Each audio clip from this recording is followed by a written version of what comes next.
Labour has set out a series of measures it claims will stop the super-rich hiding their wealth in tax havens. They include forcing transparency standards on UK overseas territories and a register of offshore trusts. The party has called for a public inquiry into alleged abuses uncovered in leaked documents from a Panama law firm, and vowed not to accept donations linked to tax avoidance. The government has set up a task force to look into the Panama Papers. And the Prime Minister has taken the unprecedented step of publishing details of his tax and income over the past 6 years following Labour claims he had misled the public over whether he had benefited from an offshore fund. Fully independent. David Cameron will also host an international anti-corruption summit in London next month, and the government is to publish a register of beneficial ownership, revealing who ultimately gains from shadowy shell companies used to avoid tax. But Labour argue Mr Cameron should publish his full tax returns and say the government's £10 million task force must be fully independent and in public. Shadow Chancellor John McDonnell said, after a week of half-truths and spin from this government in the wake of the revelations in the Panama Papers leak, it's time to clean out the tax havens with real government action. It should be a matter of shame to the British government that more than half the companies recently named in the Panama Papers were registered in UK-governed tax havens. Not only has this government impeded international efforts to crack down on tax avoidance and to tackle tax havens, but senior figures are personally implicated in these immoral schemes. Other measures in Labour's tax transparency plan include changing the MP's register of interests to include offshore holdings, doubling the number of Home Revenue and Customs staff scrutinizing the tax affairs of wealthy individuals and companies. Consider making foreign companies tendering for public sector contracts register in the UK for tax purposes.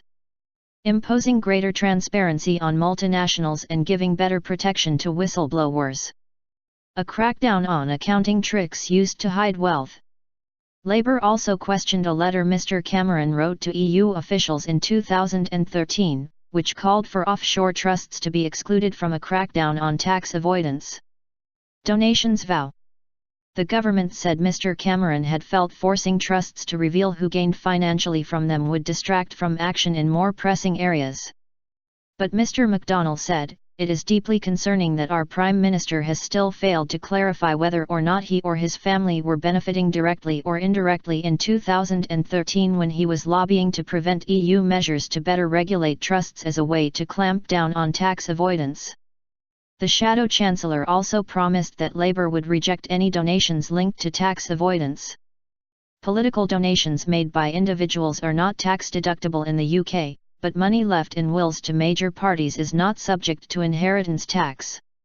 Labour accepted a £1.65 million donation in shares in 2013, from home shopping magnate John Mills, which he said at the time was a more tax-efficient way of donating to the party than giving cash.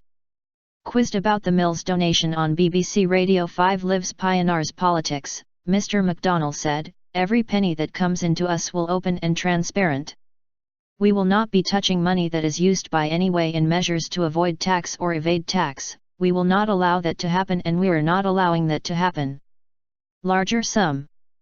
Mr McDonnell and Labour leader Jeremy Corbyn have also suggested that the inheritance tax system is in need of reform to make it fairer.